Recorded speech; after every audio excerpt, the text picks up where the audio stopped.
Bueno, en esta ocasión voy a hablar de una novela de Michael Ende, que es un escritor alemán del que ya tengo una reseña sobre otra de sus novelas, que es La historia interminable, que es su mejor novela. En este caso vamos a hablar de lo que sería su segunda mejor novela, que es Momo. Y bueno, aquí ya tiene un subtítulo entre paréntesis que puede ser un poco spoiler, no importa, se llama Momo o la extraña historia de los ladrones del tiempo y de la niña que devolvió el tiempo a los hombres. Seguramente va a haber bastantes reseñas de este autor en mi canal porque es uno de mis autores favoritos de toda la vida.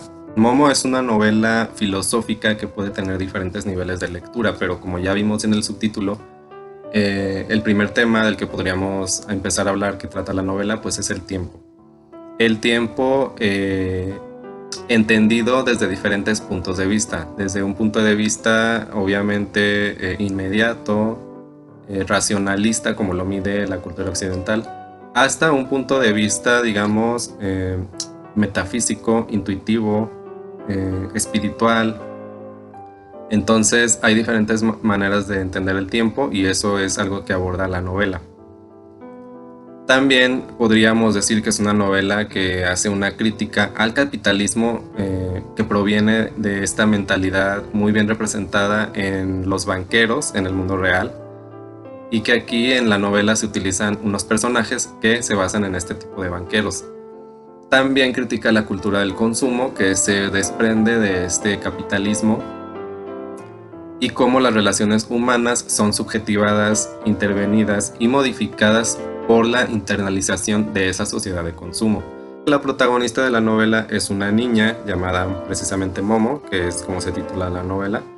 Esta niña pues representa, digamos, todo lo que es opuesto a esto que he estado mencionado. Es una niña que, bueno, se empieza a narrar en la novela que ni siquiera ella sabe qué edad tiene. Pues ella vivía en las ruinas de un anfiteatro en un pueblo pequeño de Italia, no en la periferia. Allí vivía ella como en una especie de cueva que había en el anfiteatro, cuando es encontrada por unos pueblerinos de ese lugar y le preguntan su edad. Aquí ya ella empieza a establecer un quiebre con respecto a la manera racional de entender la realidad. Eso me encantaba. Desde la primera vez que lo leí recuerdo que me gustó mucho porque ella contesta siempre lo que realmente piensa, y además lo que realmente piensa siempre es desde un lugar muy diferente al que contestan los adultos. Entonces, por ejemplo, cuando los pueblerinos llegan al lugar en el que ella vive y le preguntan qué edad tiene, ella dice que por lo que recuerda, ella siempre ha vivido. Entonces, eh, digamos que aquí ya hay una respuesta bastante, que además es una respuesta real, porque si tú te preguntas saliendo de este modelo racionalista del tiempo que desde niños nos dicen, ¿no? Nos hacen empezar a ir a contar los años que tenemos, que un año en realidad pues es una vuelta de la Tierra alrededor del Sol. En realidad un año para nosotros no significa realmente nada, es un concepto acordado, consensuado culturalmente, y que digamos que eso es algo en lo que profundiza bastante la novela con respecto al concepto del tiempo. Es decir, realmente nadie nos acordamos de cuándo nacimos, que se empezó a contar momento 0 a momento 1, entonces empieza a contar los días para contar cuando tenemos un año. Simplemente la respuesta de ella creo que sería la respuesta de todos, ¿no? O sea, por lo que recuerdo, yo siempre he vivido. Claro, uno no recuerda cuándo nació. Recuerdas ya hasta cierta edad cuando eres un niño, pero no te acuerdas de lo que pasó antes. Entonces ella contesta así. Y esta respuesta es muy simbólica y muy significativa tanto de su personalidad como de lo que representa, porque justamente, como decía, es un quiebre de esta concepción racionalista del tiempo basada en las matemáticas, es decir, en medir los instantes al punto de darles una medición objetiva, ¿no? Y realmente lo que ella dice pues es que en realidad esto no es así. De entre los pueblerinos que se acercan a Momo, al darse cuenta que ella es huérfana, no tiene padres, no tiene a nadie que se ocupe de ella, deciden pues ocuparse de ella, de cierta manera dividirse, digamos, las responsabilidades. Entonces unos le llevan una cama, otros le llevan comida, otros le llevan pues lo que necesiten, ¿no? Le van llevando diferentes cosas a esa cueva pequeña donde ella vivía. Incluso había un pintor, le lleva una pintura. Eh, De entre estos pueblerinos hay dos personas que se convierten en grandes amigos de Momo, que digamos van a ser los segundos protagonistas de la historia, que uno es Gigi, un niño que es bastante elocuente, con mucha imaginación y con un talento para crear historias, el cual usa con sus amigos y con Momo para realizar sus juegos. Entonces aquí también hay un elemento que es el de la imaginación, que es muy característico en las obras de este autor. La imaginación como una virtud, como un talento eh, que no todos tienen y que es un talento literalmente mágico.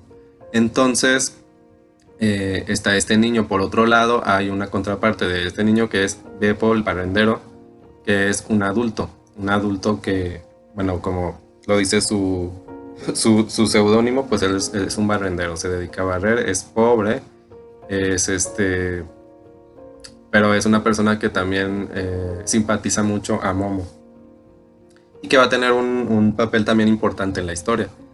Entonces, digamos que cuando llega Momo y empiezan a convivir con ella comienza a hacerse famosa en la comunidad por tener el talento de saber escuchar, que implica que los demás, al ser oídos, saquen esas verdades que no podían entender sin ella, digamos que no las podían verbalizar. Entonces ella se convierte en una especie de psicoanalista innata, donde incluso empieza a ser recomendada cuando alguna persona de la comunidad tiene problemas, pues les dicen, ve a ver a Momo.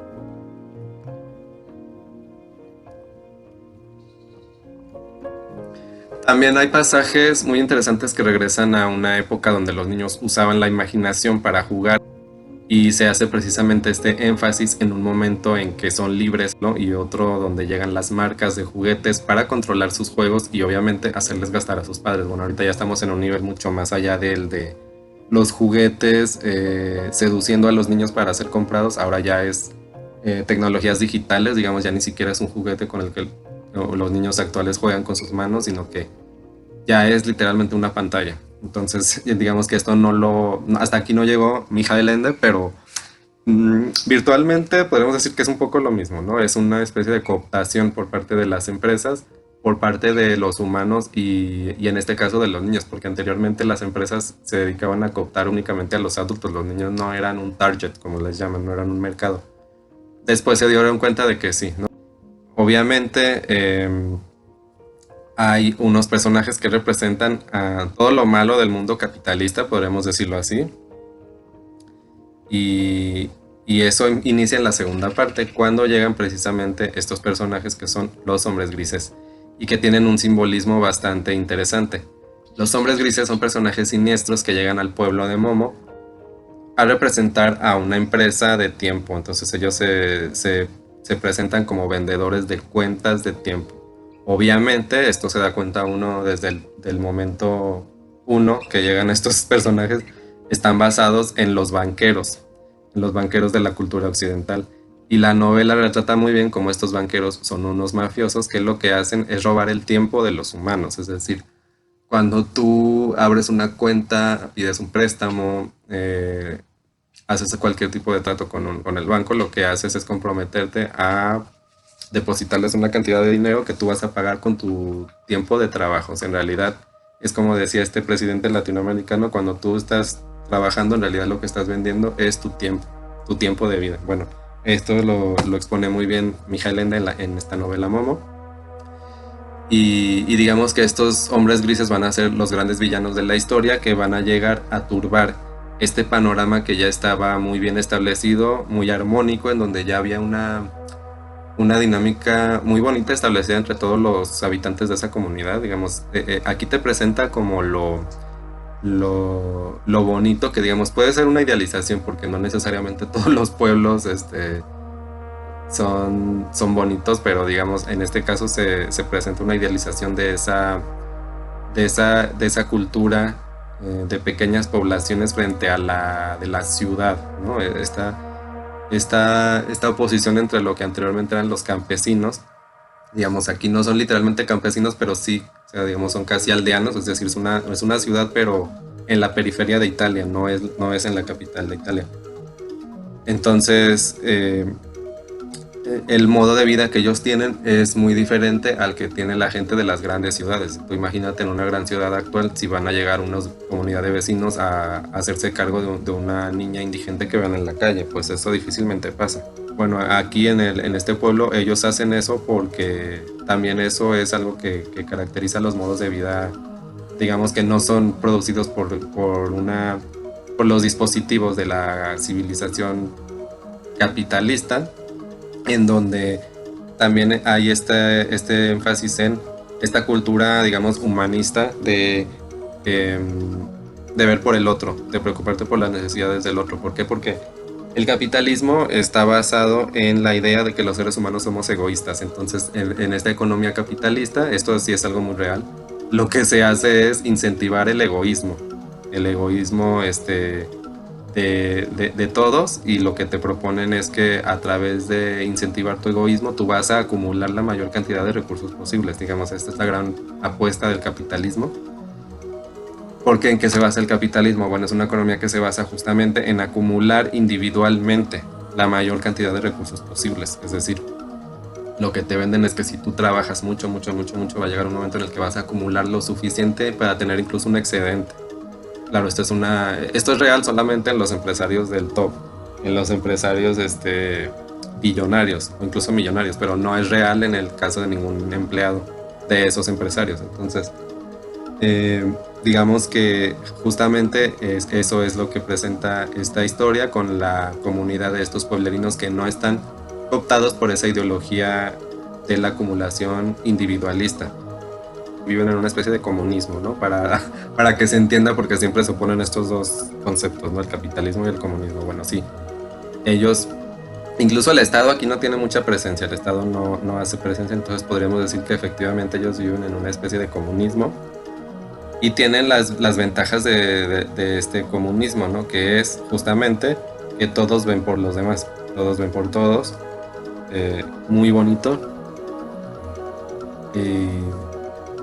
Pero claro, la llegada de los hombres grises va a crear una división, un antes y un después, entre, como decía, los modos de vida, porque lo que la cultura del consumo te vende son modos de vida, para volverte una especie de adicto que necesite más, ¿no? Que bueno, esto ya de por sí estos avatares humanos que tenemos ya vienen cargados con este programa, que es por ejemplo el de la alimentación. Pues esto es así, ¿no? No podemos abstenernos de alimentarnos, necesitamos en el momento engullir más comida. Bueno, esto se extiende.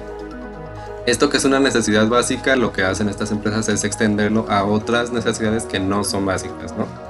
Y eso se ve en la novela, cuando llegan los hombres grises, que son descritos justamente como hombres de traje formal, con sombrero, y que curiosamente además fuman una especie de puro, y por tanto retratan una filosofía racionalista basada, como decían, en las matemáticas, ¿no? Ellos llegan convenciendo a los pueblerinos de ahorrar su tiempo con ellos, haciéndoles precisamente una cuenta matemática de todo el tiempo que pueden ahorrar. Digamos, en esta figura del hombre gris está como el financiero también, ¿no? El experto en finanzas, que te va a decir, si tú no gastas este excedente en comprarte un cafecito en la mañana, vas a empezar a tener un ahorro de capital.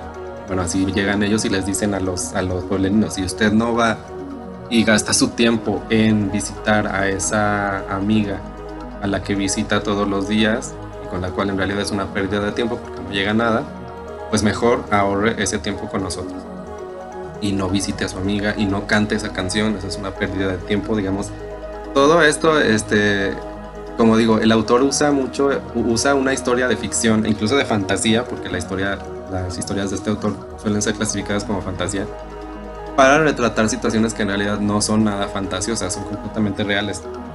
Y justamente decía, estos hombres grises representan este racionalismo que mide todo, ¿no? O sea, ese tipo de pensamiento que todo lo tiene que medir, todo lo tiene que encuadrar, todo lo tiene que clasificar. Eso viene de la filosofía racionalista. Y luego obviamente también representan a una filosofía que es el pragmatismo, que es ocúpate de las cosas que sean inmediatamente redituables para ti. Tú no vayas más allá de algo que sea que te genere un beneficio inmediato y no te comprometas con nada más que con tu beneficio inmediato, digamos. Eso es una manera de entender el pragmatismo, o sea, ser pragmático. Eh, Haz lo que tienes que hacer para obtener resultados inmediatos. Entonces, ellos predican de cierta manera estas dos filosofías como representantes de la cultura contemporánea, es decir, los hombres grises en la novela son los villanos, que es lo que realmente es toda esta gente que nos coopta con sus discursos, con sus empresas, con sus modos de vida, porque como dije, sigo haciendo énfasis en esto, lo que te producen las empresas de la cultura del consumo son modos de vida. Cuando tú tienes un modo de vida, lo que haces es introducirte en una cultura donde tú no eres libre de decidir cómo vas a vivir, sino que esa cultura ya te lo está marcando. Los hombres grises en principio no se sabe de dónde llegan, y lo que sucede incluso es que cuando ellos llegan a venderles este contrato de una cuenta a las personas, ellos impresionan a las personas al desplegarles toda esta argumentación. A los pueblerinos pues quedan tan impactados que casi todos aceptan. Entonces, al momento de aceptar y firman por ejemplo, uno se dice que firma en el espejo, que era un peluquero que tiene sus espejos para cortar el cabello, entonces él firma en el espejo. Pero sucede algo muy curioso, que es que cuando ellos firman y el hombre gris se va, ellos ya no recuerdan el contrato que hicieron. Esto también es muy interesante. Es decir, qué contratos hemos firmado sin haber sido conscientes de ello. Y aquí me recuerda mucho a este filósofo Rousseau, que habla del contrato social. ¿Qué es el contrato social? Son todas esas normas sociales que se han legitimado para producir los modos de vida de la cultura en que vivimos, como la conocemos. Es decir, qué es legal y qué no es legal hacer. Para yo existir en esta comunidad donde vivo, qué tengo que hacer y qué no puedo hacer. Y sabemos que hay cosas que se han podido hacer en un tiempo y en otros no, dependiendo de las leyes que se han legislado para eso. Entonces, obviamente estos hombres grises representan todo esto de lo que he estado hablando. Mientras que por otro lado, y por eso son los grandes antagonistas, está Momo. Momo representa la honestidad de la inocencia y la intuición de la realidad inmediata, pero fuera del pensamiento. O sea, Momo es una niña que, como dije, es como una especie de psicoanalista nata, porque hace incluso que todos cuando lleguen con ella lleguen a la verdad e incluso la verbalicen. Es decir, y esta es una escena muy tremenda, porque cuando los hombres grises se dan cuenta que existe Momo, ellos van a visitarla. ¿Por qué? Porque Momo ya es una persona muy popular en la comunidad y los adultos son tontos, se dejan cooptar por los hombres grises, pero los niños no. Los niños no están cooptados, los niños se dan cuenta de lo que pasa porque empiezan a ver los cambios que hay justamente en la vida que tenían. Anteriormente los dejaban ir a salir a jugar a la calle, como sucedía de hecho antes en las comunidades, casi incluso en las grandes ciudades sucedía esto, ¿no? Ahora difícilmente tú ves niños jugando solos en la calle. Los hombres grises se dan cuenta de que ella está ahí y tratan de seducirla. Ellos idean un plan, que es que van a su cueva y le dejan una muñeca. Una muñeca que, digamos, es como una especie de Barbie o algo así, una muñeca, incluso no es una muñeca pequeña, sino que es una muñeca, me parece que la novela se describe como de tamaño real. Y lo que ella le dice cuando él le presenta esta muñeca, y él le dice que se la van a regalar, que no hay ningún problema, que le van a regalar incluso al Ken, que es el compañero, todos los accesorios que necesite para que jamás se aburra. Y ella le dice es que la muñeca tiene un defecto, que es que no se le puede querer. Incluso es muy interesante este primer encuentro que ella tiene con ese hombre gris que es representante de esta empresa del Banco del Tiempo, porque ella dice que con él tiene una experiencia que no había tenido nunca con nadie, que es que aunque lo escucha hablar, no siente que esté nadie hablando. No parece encontrar a la persona que está hablando. Lo oye hablar, pero es como si hablara justamente, ¿no? Como un robot. Los hombres grises, digamos, llegados a este punto, podemos decir que también representan a todas esas personas completamente integradas y asimiladas al sistema, cualquiera que este sea, que no ven nada malo en la organización social como la tenemos, ¿no? A ese tipo de personas representan también los hombres grises. Repiten los discursos hegemónicos que se les han implantado y los repiten como una grabadora, así. Bueno, así siente ella, que es el hombre gris, y narra que por primera vez tiene esa experiencia, que no puede realmente no puede verlo como ve a las demás personas, porque no lo siente igual, incluso le produce un frío muy extraño. Como Momo se aburre de la muñeca, el hombre gris busca convencerla de que su amistad con los niños les está haciendo perder el tiempo. Al impedirles ser alguien en la vida, retoma mucho este lugar común que se predica mucho en el status quo de la sociedad. Y ellos están ahí para protegerla justamente de ese peligro que ella les está infringiendo, dando a entender literalmente que la amistad es una pérdida de tiempo, porque como ya dije, para los hombres grises todo aquello que no reportara un beneficio inmediato y sobre todo en el símbolo que ellos predican, que es el ahorro de tiempo, pues entonces era una pérdida. Cuando ella le pregunta a ellos que quiénes son, porque él le dice que ellos van a proteger a sus amigos, ella le pregunta, ¿y quiénes son ustedes? Lo que sucede es que en este momento él termina confesando todos los planes de su organización y todo lo que era un secreto para ellos, algo que jamás ninguno de ellos había hecho con nadie, pues al estar en presencia de Momo y no poder resistir a ese casi un poder mágico que ella tenía, pues entonces confiesa la verdad, que es lo que pasaba cuando ella estaba frente a todos prácticamente. Asustado por ese efecto que le produce, se marcha rápidamente llevándose la muñeca y todo lo que le había dado. Y acto seguido los niños deciden hacer una marcha para revelar esta situación, con pancartas donde escriben lo que han entendido de los hombres grises cuando Momo se los comunica. Pero la marcha realmente es ignorada por los adultos y es cuando terminan siendo recluidos en todas estas instituciones de encierro. Sin embargo, el Banco del Tiempo, presidido por los hombres grises, son los únicos que no ignoran la marcha y se dan cuenta de la gravedad y el peligro que corren. Así que suspenden las actividades de todos los que habían sometido en las empresas, porque hay que decir que, aunque no se hace explícito, pues obviamente se da a entender que hay una relación entre el banco y las empresas del capitalismo, es decir, todas las empresas están sustentadas en la banca. Entonces, aunque esto no se hace explícito, pues sí se deja como algo sobreentendido. Los hombres grises, de cierta manera, son, digamos que los que están a la cabeza de las empresas que contratan a todos los padres de los niños. Entonces, por tanto, ellos tienen poder pues de crear agenda, de bajar línea.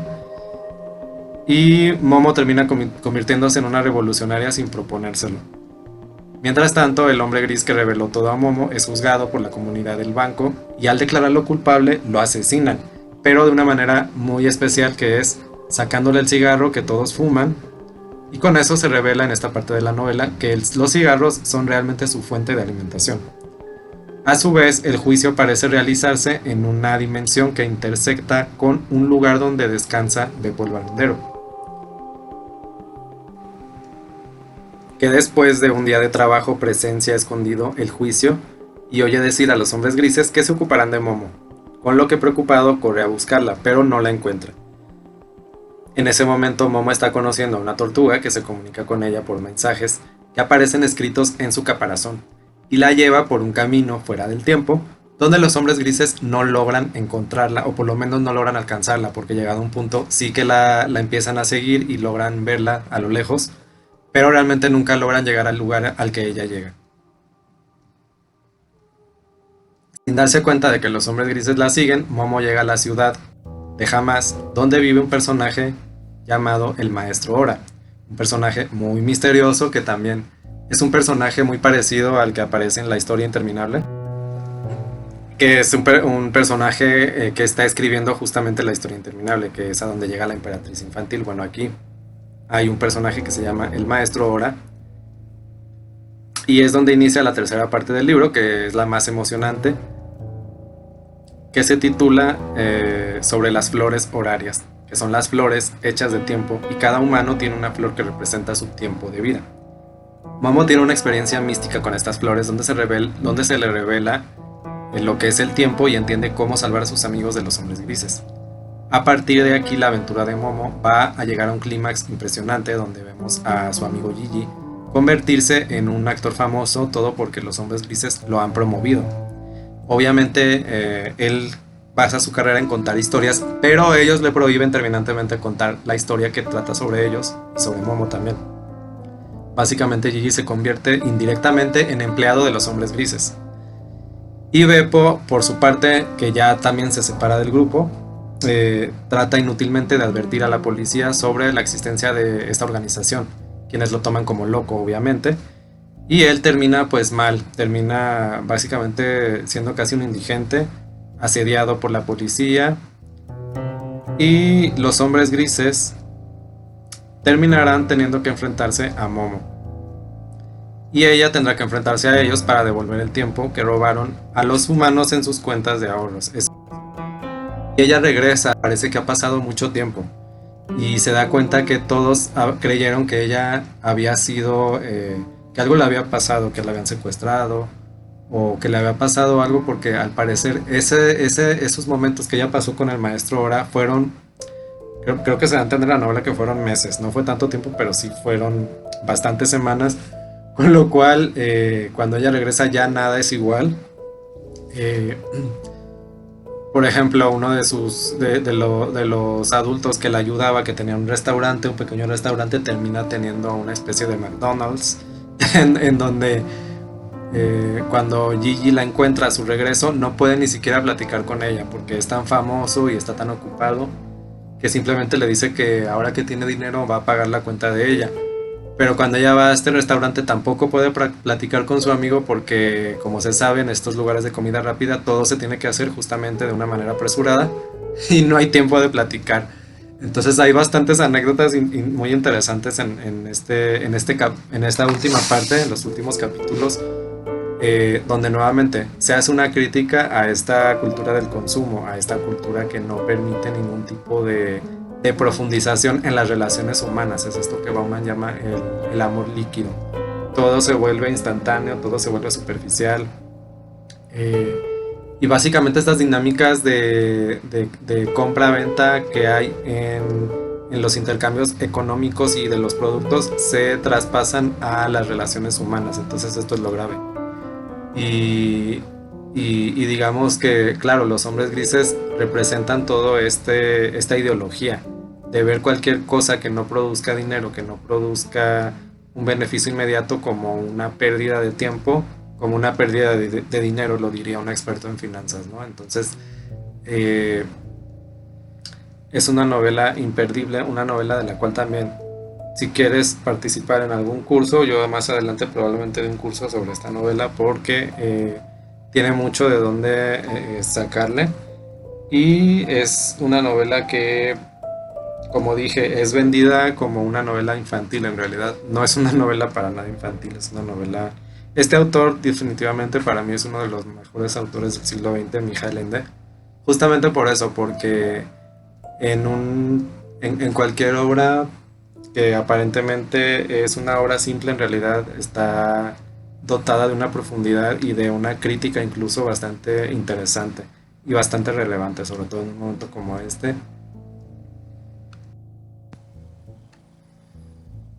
Otra razón por la que este libro es muy bueno, y bueno, en general los libros de este autor, Michael Ende, es porque, aunque yo no sé alemán en este caso, puedo darme cuenta por la prosa que es un autor que escribe de una manera muy accesible. Por lo menos hay ciertos autores que basan su texto en, digamos, bueno, esto pasa mucho, por ejemplo, con los textos de la antigua Grecia. Los textos de la antigua Grecia, en especial los de poesía, están armados con métrica. Entonces, eso es intraducible. Por más buena que sea una traducción, no te pueden traducir realmente el texto. Entonces, ¿qué hacen los traductores? Optan por o bien traducir las rimas le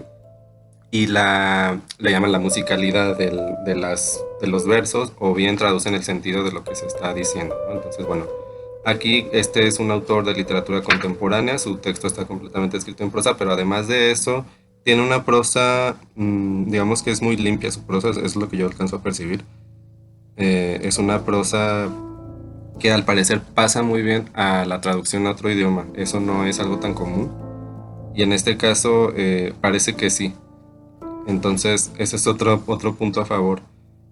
Y bueno, sus libros, al menos en español, están traducidos y están editados por esta editorial Alfaguara, que en este caso dice que la primera edición del texto fue en 1973. Esa fue la primera edición en alemán. Y esta edición que yo tengo es de 2004. La traducción es de Susana Constante. y las ilustraciones son del mismo Mijail Ende. Esto también es algo muy curioso, el texto tiene diferentes ilustraciones, y bueno, aquí nos dice que son del mismo autor. Entonces, si te gustó este video, dale un like. Coméntame si ya has leído esta novela, si tienes interés de leerla. Y si tienes también interés en tomar alguno de mis cursos de formación. También te recuerdo que debes compartir este video con tus amigos en las diferentes redes sociales que tengas para enterarlos de este análisis tan bonito que hice y de los cursos que voy a dar próximamente.